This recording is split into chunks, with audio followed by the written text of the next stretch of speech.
Écoutez, bonjour à tous, bonjour Victor Stokowski et merci d'être présent ici à Grenoble pour la première séance d'Avenue Centrale, donc, qui va être ouverte par notre vice-président à la recherche. Donc je te laisse la parole, Éric Saint-Amand. Merci Lefranc. Ça fonctionne ça? Oui. Bon, sinon je vais parler un petit peu fort. C'est bon? Donc je vous souhaite la bienvenue au nom de Patrick Lévy, qui malheureusement ne peut pas être parmi nous aujourd'hui. Il est au Canada, donc il doit être 6 heures du matin, donc même en visio, je ne suis pas sûr que ça fonctionne réellement.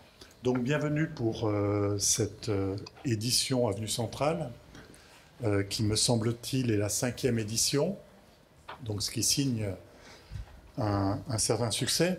Alors évidemment, moi je regarde un petit peu les choses, hein, c'est mon métier. Donc j'ai fait un peu d'espionnage et j'ai regardé sur le site. Et c'est assez rigolo parce que d'abord il y a des thèmes qui se font écho. Il y a celui du jour qui fait un peu écho à l'édition 2016, me semble-t-il. C'était la racialisation politique ou en politique ou quelque chose comme ça. Alors je ne sais pas si c'est vraiment le thème qui va être... si ça en fait partie, mais enfin on peut imaginer cela. Et puis d'autre part, ce qui me frappe terriblement, c'est que tous les thèmes qui sont abordés sont des thèmes d'actualité. Quand on les regarde, on est un peu effrayé en se disant « Oh là là, ça peut être extrêmement polémique, ça peut conduire à vraiment à des débats extrêmement passionnés. » Mais enfin, c'est l'intérêt aussi de tout cela. Donc j'ai le grand plaisir d'accueillir notre collègue Stokowski. Alors là, j'ai regardé dans Google Traduction pour essayer de prononcer correctement. C'est impossible. Il y a un CH au milieu, là.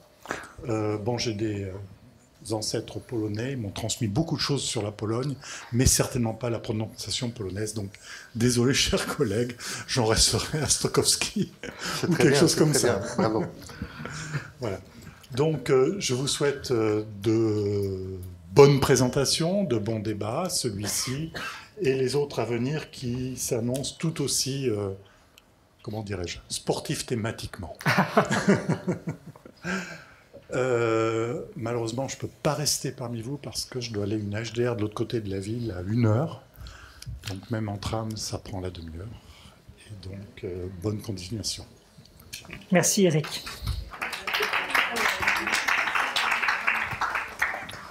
Alors avant de vous laisser la parole, quelques mots d'introduction. Donc Victor Stokowski, vous êtes anthropologue, vous êtes directeur d'études à l'École des hautes études en sciences sociales, le HESS, vénérable institution, en tout cas que nous vénérons, chercheur au laboratoire d'anthropologie sociale du Collège de France. Votre spécialité est l'analyse ethnologique des contenus cognitifs qui, dans une culture donnée, sont désignés comme des savoirs, connaissances scientifiques, mais aussi croyances qui se tiennent pour des sciences alternatives. C'est ainsi que vous avez écrit un fabuleux livre. J'ai entendu dire qu'il était épuisé et maintenant qu'il se vendait à des cours stratosphériques sur les sites de revente de livres, un livre sur une théorie qui expliquait l'origine de l'homme par une intervention de mystérieux astronautes issus des étoiles. Donc un livre finalement sur les croyances dans les extraterrestres. Un livre très documenté et passionnant, effectivement, une belle démonstration d'anthropologie interplanétaire. Le titre de la conférence que vous nous proposez aujourd'hui, « L'antiracisme doit-il craindre la notion de race ?» Tout le monde en conviendra, est assez énigmatique. Plus qu'énigmatique, il est presque insolent, explosif, inflammable. J'étais resté sur la conclusion de ce livre, « Le mythe des races », que peut-être certains connaissent ici, de Joseph Graves, ou de manière plus drôlatique, il y a dans la bibliothèque un petit opus qui expose l'accablante logorrhée de pseudosciences médicales dont se sont rendus coupables certains intellectuels il y a quelques dizaines d'années encore. Par exemple, le docteur Berillon, qui cherchait il y a presque un siècle, en scientifique patriote, quel horrible oxymore, de démontrer l'infériorité raciale des Allemands sur les Français en se basant sur une soi-disant objectivité anatomique. Par exemple, ce type allemand sous-diaphragmatique ou ce type français thoracique. Alors, j'ai noté à la page 143 un petit dessin que je trouve délicieux. Voilà, celui-ci. Je ne sais pas si... Voilà, vous devez connaître par cœur, évidemment, toutes ces schématisations terribles. Sur le site du Musée de l'Homme consulté ce matin même, un spécialiste de la génétique des populations qui s'appelle Paul Verdu nous explique, je le cite, « La notion de race n'a aucun sens sur le plan scientifique. Encore présente idéologiquement, les distinctions raciales sont du ressort des obscurantistes qui veulent introduire des discriminations entre les hommes. » Rien que ça. Tous les hommes partagent 99,9% de leur ADN et sur les 0,1% de différence, seulement 5% sont liés à des différences entre populations, parfois très éloignées géographiquement. Ce n'est donc qu'un petit nombre de mutations qui différencient les populations humaines. L'immense majorité d'entre elles se trouvent à l'intérieur d'une population. Jusqu'à présent, j'ai toujours pensé que la notion de race devait craindre celle de science. Vous nous interloquez en parlant de race. En cette semaine de la science, voilà un bel échange intellectuel au programme. Merci pour votre visite et nous sommes impatients de vous écouter. Merci pour cette introduction et de votre invitation. Je voudrais commencer par une généralité. Chaque société cultive des convictions qui fondent son identité et son ethos. Une société équilibrée prône des idées qui sont à la fois cohérentes entre elles et solidement reliées à la réalité. Par contre, une société fragile, bouleversée, déroutée, exalte des idées contradictoires et souvent déconnectées du réel. L'une des convictions fondatrices de nos sociétés dites occidentales de nos jours est que les races humaines n'existent pas. Et nous pensons que toute personne qui affirme le contraire se trompe et qu'elle sort du droit chemin de la morale. Pourtant, il n'en a pas été toujours ainsi. L'idée de l'existence des races humaines était relativement consensuelle jusqu'au milieu du XXe siècle. L'anthropologie physique était alors fascinée par les différences entre les humains et afin d'en connaître le moindre détail, elle mesurait les crânes, les paupières, les nez, les oreilles. Cet intérêt presque obsessionnel porté à la différence faisait foisonner les divisions de l'espèce humaine, multipliant jusqu'au vertige le nombre de races humaines.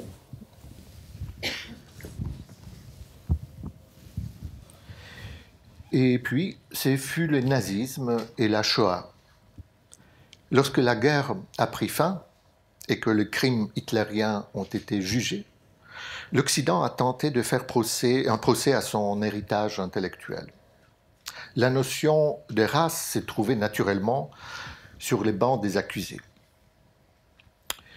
En 1945, l'UNESCO, nouvellement créée, a inscrit dans sa constitution l'idée selon laquelle les atrocités de la guerre qui venait de s'achever avaient été rendues possibles et par la doctrine de l'inégalité des races. Voici la première page de cette constitution de l'UNESCO. La première phrase de cette constitution a été gravée pas dans les marbres, mais dans le béton et sur ces monuments érigés devant les sièges de l'UNESCO à Paris. Pour ne plus voir de nouveau Auschwitz, on voulait faire disparaître la doctrine des races, source présumée de l'horreur suprême. En 1949, un groupe international de chercheurs s'est réunie à Paris pour rédiger la déclaration de l'UNESCO sur la race. Les documents publiés en 1950 soulignent l'unité fondamentale de l'espèce humaine et relèguent les différences biologiques entre les humains à un second plan.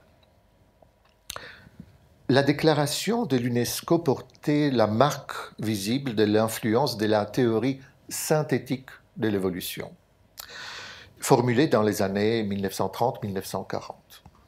En abandonnant l'intérêt pour la classification rigide des êtres vivants, la théorie synthétique de l'évolution opérait une véritable révolution conceptuelle.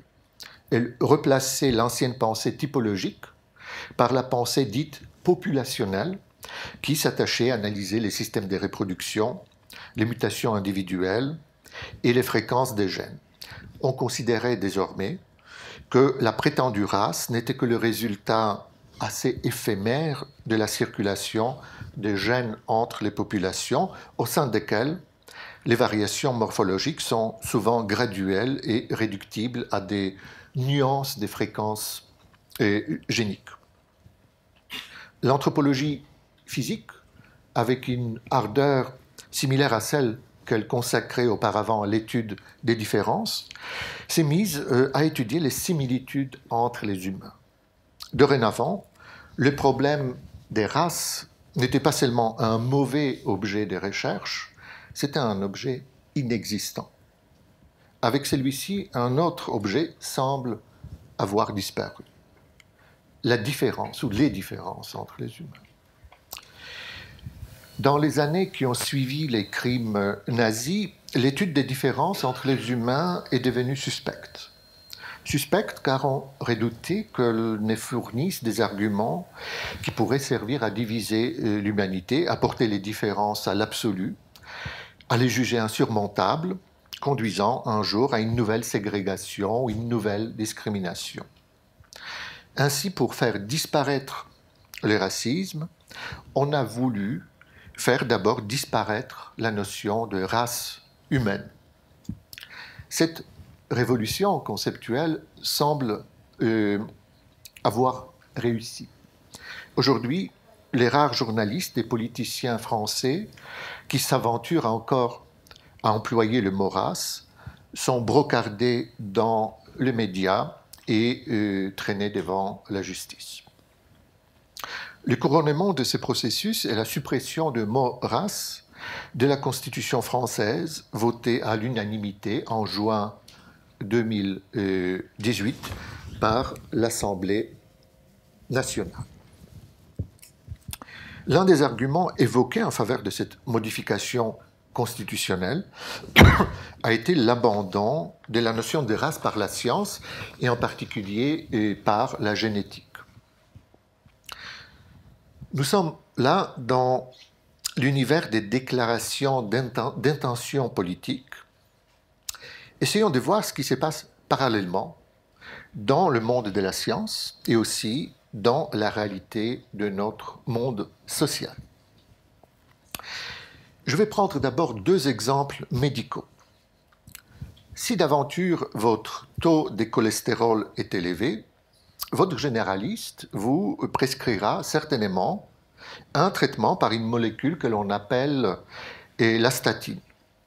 L'une des statines les plus prescrites aujourd'hui est la rosuvastatine, commercialisée sous les espèces de ce médicament. Si vous avez la curiosité de lire la notice de ce médicament, vous découvrirez que son usage à haute dose est déconseillé, je cite, « si vous êtes d'origine asiatique, japonais, chinois, philippin, vietnamien, coréen, etc. » Fin des citations. Comment comprendre cette recommandation ? Est-il concevable que ce médicament agisse différemment sur certaines personnes uniquement parce que ces personnes sont porteuses de passeports japonais, chinois, coréens, du simple fait qu'elles sont les citoyens de l'un de ces pays? Cela est peu concevable. Les fabricants du Crestor suggèrent, sans oser l'affirmer explicitement, que les corps humains des humains originaires de ces pays présentent des propriétés biologiques particulières qui font en sorte que la rosuvastatine agit sur eux différemment que sur les autres êtres humains. Or, les ressortissants des pays mentionnés dans la notice appartiennent à la catégorie que l'anthropologie du XIXe siècle appelait la race jaune. Par conséquent, cette notice suggère que sur le plan pharmacologique, la notion de race jaune ne soit pas dépourvue d'une certaine réalité biologique. Prenons un autre exemple. Aux États-Unis, on commercialise désormais un médicament réservé aux Afro-Américains. En juin 2005, l'administration fédérale a approuvé la mise sur les marchés du médicament By-Deal, destiné à soigner les malades souffrant d'insuffisance cardiaque. Contrairement à la grande majorité de médicaments dont l'approbation passe inaperçue, et le By-Deal a fait la une de la presse, et pour cause.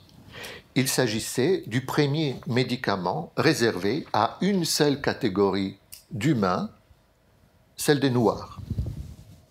Voici une publicité de ces médicaments. Donc, c'est un cardiologue noir qui prescrit le médicament exclusivement à des Noirs.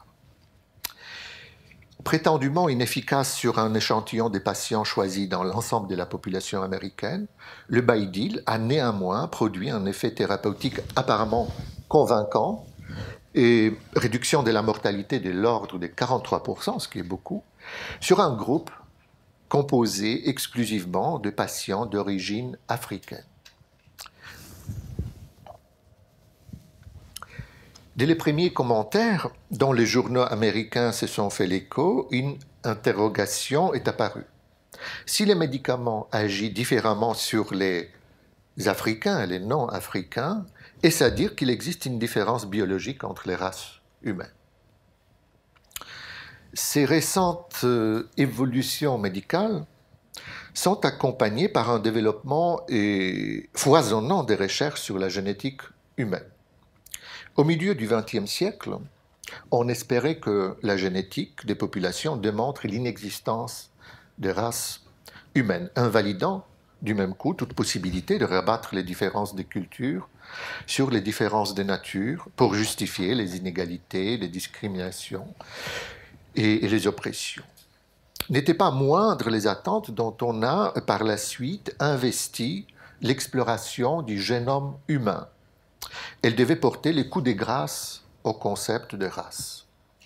En juin 2000, lors des célébrations qui ont marqué la publication d'une première esquisse du génome humain, et on répétait, je cite, que la notion de race n'a aucun fondement génétique ni scientifique. Fin de citation. 18 ans plus tard, les résultats de recherche sur le génome humain semblent moins univoques. D'un côté, il est certes réconfortant de constater qu'aucun doute ne subsiste sur l'unité génétique de l'espèce humaine, dont la différenciation moyenne s'avère clairement moindre que dans la plupart des espèces animales. D'un autre côté, pourtant, après une première période consacrée à l'étude des similitudes génétiques, les travaux sur les génomes humains, s'orientent de plus en plus vers l'exploration de la diversité interne de notre espèce. Plusieurs recherches rendues publiques depuis une quinzaine d'années tendent à démontrer que des données génétiques permettent bel et bien de faire la distinction entre les individus originaires d'Europe, d'Afrique et d'Extrême-Orient, c'est-à-dire entre les populations traditionnellement réparties par la pensée ordinaire entre les trois grandes races, blanches, noires et jaunes. Là, je vous montre un extrait d'une de ces publications parues dans Nature Genetics et c'est une étude faite à l'échelle de la planète, donc on voit des distinctions et génétiques très nettes entre ces trois catégories. Là, c'est les résultats d'une étude sur la population des États-Unis. Et encore une fois, des différences, bien que moins nettes, apparaissent également. Ces travaux dérangent et inquiètent. Ils dérangent car on s'attendait plutôt à ce que la génétique rende définitivement illégitime toute classification biologique des humains. Et c'est le contraire qui semble advenir sous nos yeux. Les travaux récents suggèrent que certaines classifications raciales, pour autant qu'elles soient fondées non sur la seule morphologie, mais plutôt sur l'origine géographique, peuvent refléter approximativement une partie de la diversité humaine découverte par la génomique. Mais ces travaux inquiètent également, car personne n'ignore, et que l'étude des différences entre les humains peut effectivement fournir des arguments à ceux qui veulent diviser l'humanité.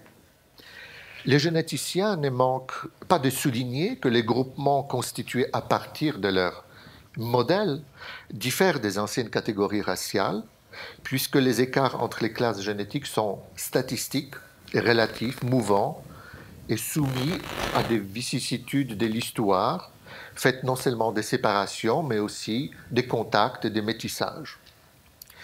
Il n'en demeure pas moins qu'il reste possible de détourner les résultats de ces travaux pour nourrir les fantasmes des races pures et imaginer des divergences insurmontables, et que les divergences insurmontables soient inscrites dans les corps des humains.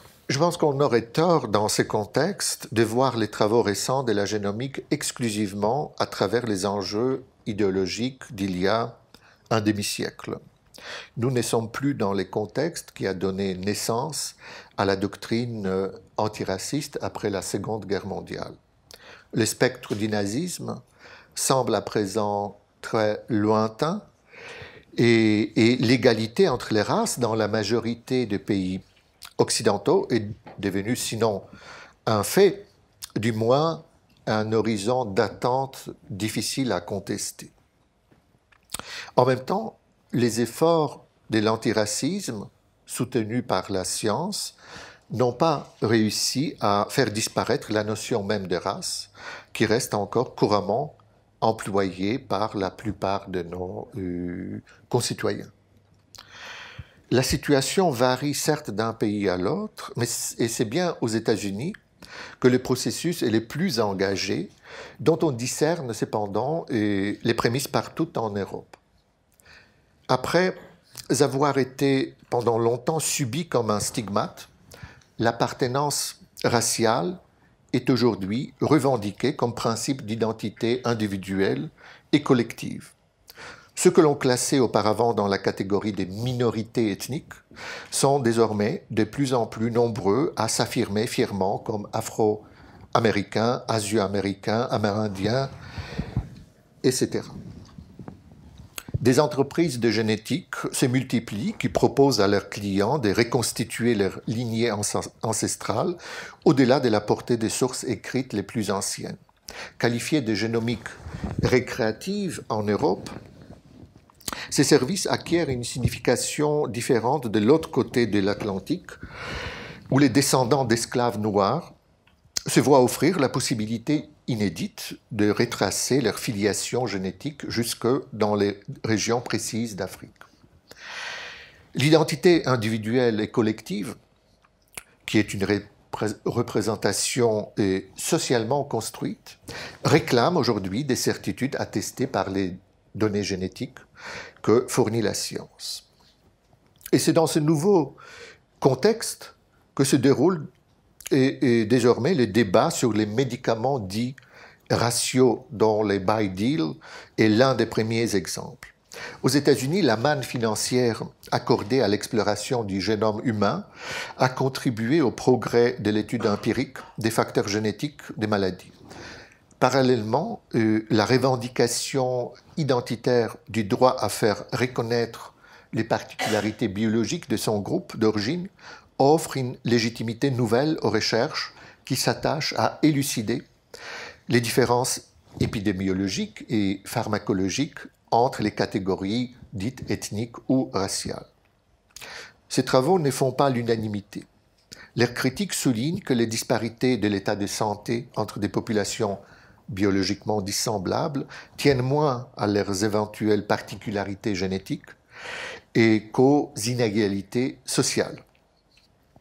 Tout en acceptant la validité de cette critique, et les partisans de la médecine ethnique ou raciale estiment que la causalité sociale n'exclut pas la causalité génétique et que les recherches épidémiologiques devraient essayer de la mettre au jour. Ce qui est nouveau, c'est le fait que la racialisation de la génétique et de la médecine est défendue par les minorités traditionnellement dominées. Les recherches sur les BIDIL étaient soutenues par la très officielle Association des cardiologues noirs, alors que l'équipe de scientifiques noirs du Centre national de recherche sur les génomes à l'université Howard à Washington, c'est une université traditionnellement à dominante noire, a lancé un vaste programme d'exploration des maladies génétiques exclusivement chez les Afro-Américains. Et les chercheurs noirs font valoir un argument de poids. Les médicaments ont été jusqu'à présent testés sur des échantillons où les Blancs dominaient. Les Noirs étaient sous-représentés et les Amérindiens souvent absents. Par conséquent, l'efficacité des médicaments que l'on trouve sur les marchés n'a été véritablement certifiée que pour les Blancs. Ainsi, le refus idéologique de prendre en considération les différences génétiques entre les groupes humains, loin de servir la cause de l'égalité, risque d'engendrer une égalité supplémentaire, celle de l'accès inéquitable aux thérapies médicamenteuses efficaces. Et dans ce domaine particulier, les traitements identiques, prônés jadis par l'antiracisme, aboutissent au traitement inégalitaire que l'antiracisme entendait combattre. L'antiracisme traditionnel souffre donc de la contradiction entre ses bonnes intentions et ses conséquences parfois déplorables.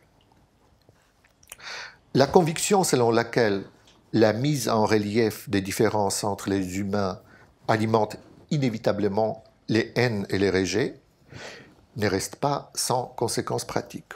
C'est elle qui a poussé des chercheurs et des intellectuels bien intentionnés à fonder leur discours antiracistes sur une conception causale inverse et néanmoins analogue.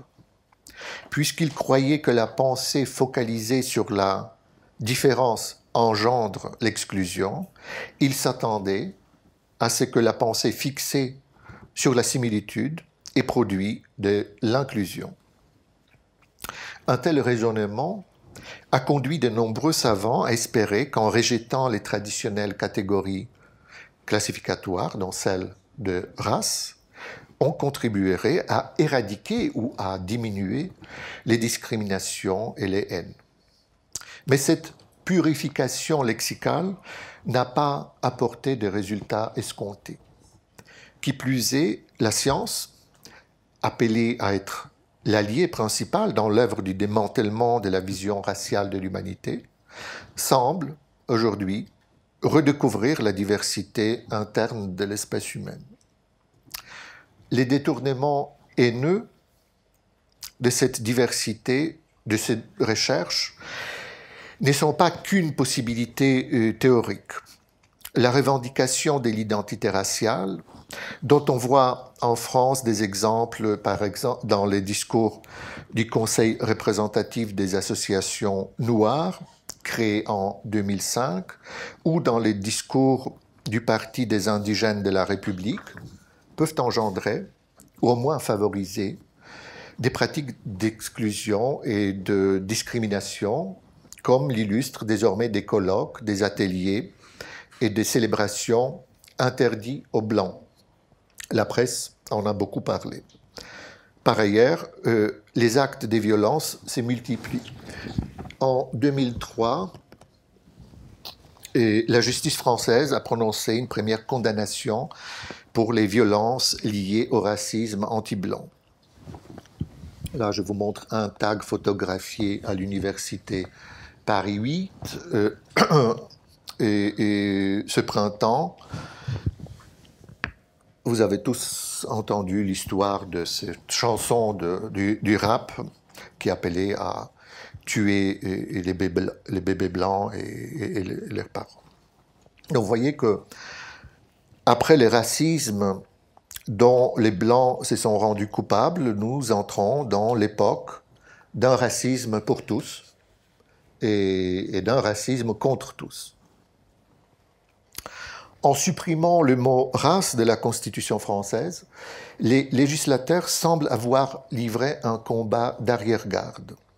Ils se trompent en pensant que l'éradication du mot « race » suffise pour éradiquer le phénomène du racisme. L'histoire du demi-siècle qui vient de s'écouler le prouve. Ils se trompent également en imaginant que la science ait définitivement abandonné l'idée des classifications biologiques des êtres humains. L'histoire de la génétique dans les 20 dernières années le montre très clairement. Pour faire face à cette nouvelle réalité sociale et scientifique, il n'est pas question, bien évidemment, d'abandonner les valeurs morales à la racine de l'antiracisme classique, le respect de l'autre, la tolérance, l'idée de l'égalité des humains devant le droit. Par contre, il paraît urgent de repenser l'argumentaire de l'antiracisme qui n'est plus adapté au contexte actuel. Si les conclusions récentes de la recherche génétique inquiètent et choquent, c'est qu'elles semblent offenser le principe d'égalité. Pourtant, cette impression persiste uniquement dans la mesure où nous continuons à croire qu'un axiome moral et une constatation scientifique peuvent et doivent être solidaires. Cette croyance nous vient de l'héritage conceptuel d'une doctrine antiraciste périmée. Afin de répondre au nazisme, qui aspirait à asseoir son idéologie inégalitaire sur une justification scientifique, l'antiracisme de l'après-guerre a également voulu munir sa doctrine d'une caution scientifique, en associant le principe moral d'égalité des peuples et des personnes à la démonstration scientifique de l'indifférenciation essentielle ontologique de l'espèce humaine sur les plans biologiques. Et ce fut une erreur. Il est à présent nécessaire de rectifier cette erreur en disjoignant, en séparant l'ordre de la morale et l'ordre des faits. Le choix de voir en d'autres humains nos égaux, dont la seule existence nous impose l'obligation de respect et de bienveillance, est un commandement de la conscience, qui n'a aucun besoin de l'aval de la science. Que les humains soient différents ou similaires, qu'ils forment des races ou non, ne change rien à l'impératif catégorique du devoir moral. La science peut nous instruire sur ce que le monde, elle ne peut ni ne doit nous dire comment nous devrions nous conduire dans le monde.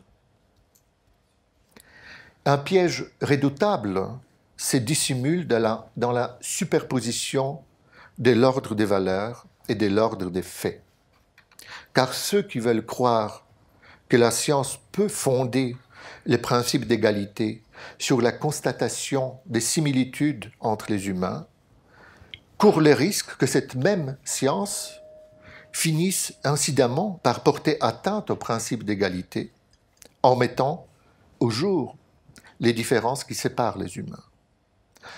Si d'une main, nous accordons à la science la possibilité de fonder la morale, il est inévitable que, de l'autre, nous lui donnions les pouvoirs de détruire la morale.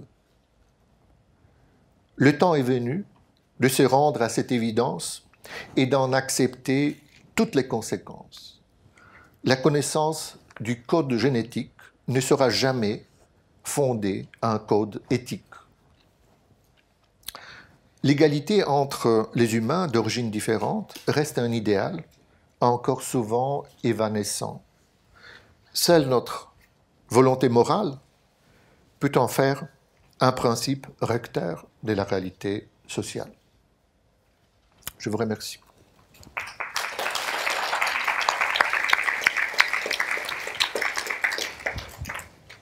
Je pense que... Est-ce que ça passe? Il a libéré? Oui? Ok. Merci Victor Sokolovsky pour ces développements qui, à beaucoup d'égards, sont peut-être inattendus, ou en tout cas inhabituels. Osés, et qui, en vous écoutant, j'étais... Choqué, enfin impatient de réagir, et c'est évidemment courageux, et c'est le lieu d'exprimer des positions qui surprennent, même si je n'arrive pas à y assentir. C'est un point de discussion qu'il faudra évoquer peut-être collectivement. Ce que j'y vois, c'est, enfin, en tout cas un des messages, et puis après évidemment la salle aura toute la parole, je vois que, et c'est la conclusion à mon avis qui est très forte, c'est que la science évidemment et la description des faits ne fondent pas les normes. Ça, je dirais, c'est un évitement du fameux paralogisme naturaliste que l'on cherche évidemment à atteindre et que les philosophes ont bien identifié. Ceci étant, le fait de renoncer à cette superposition entre le normatif et le prescriptif ne nous autorise pas pour autant à créer des catégories disjointes entre par exemple, humains. Et peut-être que là, c'est en tout cas mon impression en vous écoutant, il y a une forme d'idéalisme à penser que la conviction éthique pourrait nous permettre de baisser la garde sur les enjeux qui se jouent dans les catégorisations qui sont faites, par exemple, effectivement, dans les différences. C'est pour cela que tenir à ce que le concept de race soit banni n'est pas simplement un combat d'arrière-garde, c'est aussi une forme de réalisme dans le sens où accepter l'idée qu'il y a des différences intrinsèques, essentielles, pour peu qu'elles existent, même si on est pétri évidemment de cette nécessité de ne pas associer encore une fois la norme au fait, ça peut porter à des traitements, je dirais, involontairement, qui sont des traitements différenciateurs. Par ailleurs, c'est un point que je vais rapidement évoquer, le fait d'identifier certains mécanismes enzymatiques ou biologiques effectivement distincts entre certains groupes humains ne signifie pas que pour l'essentiel, la biologie, la physiologie humaine différencie les personnes. Donc on se demande en écoutant cet exemple effectivement alors qu'on pourrait également étendre à l'alcool, un sujet que je connais mieux effectivement, où effectivement la réaction par exemple à l'alcoolisation varie en fonction des groupes sociaux, le fameux les Asiatiques qui consomment de l'alcool, une partie d'entre eux en tout cas vont avoir des réactions physiologiques qui ne sont pas les mêmes que les Occidentaux. Donc il y a effectivement certains sites, certains faits biologiques qui établissent des différences. Ceci étant, dans la mesure où pour l'essentiel, pour la grande majorité des faits biologiques, il y a convergence, est-ce qu'il n'est pas un peu excessif d'identifier, comme on l'a fait pour la mélanine dans le passé, la couleur de la peau, identifier l'enzyme comme étant un site de différenciation entre les humains? C'est un peu provocateur. En tout cas, ça porte à réfléchir. Merci. Et peut-être maintenant des compléments de questions, des réactions. Je suis sûr qu'il y en aura. Au moins, vous ayez à réagir à ce que je viens de dire. Non, mais je suis d'accord. C'est une question extrêmement difficile. Et on ne sait pas ce que... Les recherches sur les génomes humains ont commencé il y a 18 ans.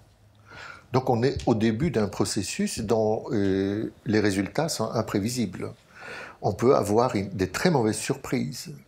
Et dans cette situation, je pense qu'effectivement, tous ceux qui soutiennent la cause antiraciste devraient réfléchir sur un argumentaire qui était élaboré dans un contexte politique, historique très particulier, et qui se trouvera peut-être complètement inadapté à cette situation qui nous attend et à la situation qui est déjà aujourd'hui la nôtre.